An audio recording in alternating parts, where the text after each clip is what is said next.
I woke up on Friday, the 13th of November, 2020, worn out, exhausted, wanting to quit my job, and not wanting to contact my best friend, Kat. I'm the kind of person that's pretty scared of what people think of me. I'm a listener, a perpetual helper. You know, the friend that you go to tell about your problems? That's me. And I usually choose other people over myself. My best friend Kat was having the worst year of her life. It was 2020. She was graduating in the middle of a pandemic. She was a foreigner, alone in Singapore, looking for a job, looking for a house. And it was just awful.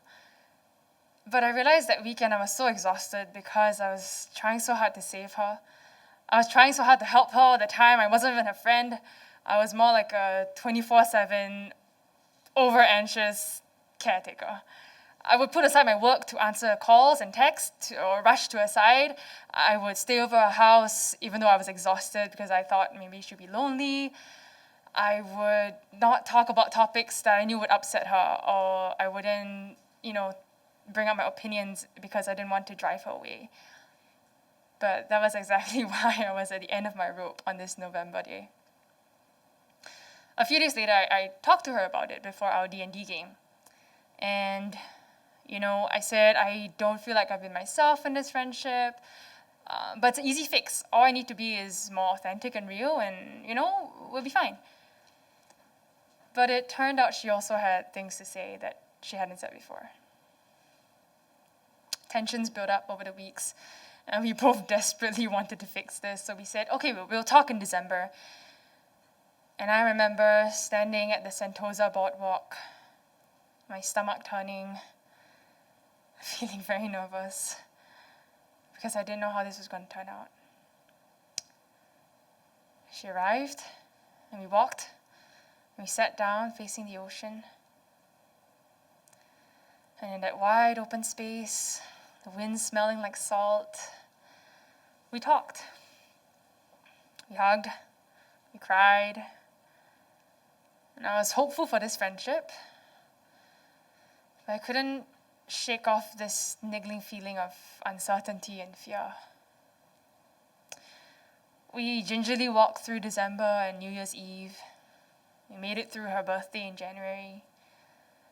But in February, she texted me saying that she felt that we had grown very different and that we didn't have things in common anymore.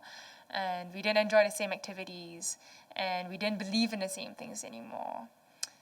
And she told me in her own words, I don't see what we have in this friendship anymore. I was brokenhearted and I was angry. But that gave me the space to acknowledge that since December and since that talk that we had, this friendship had become unsafe to me because it felt like I had to be someone, or I had to do a certain thing, or I had to believe certain things for this friendship to work. I remember walking around my neighborhood at night, thinking really long and hard and wondering what to do.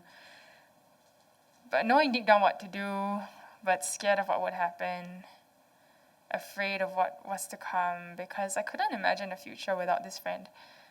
We had talked about what we do in the future. We'd be in New York and living together, be doing fun things.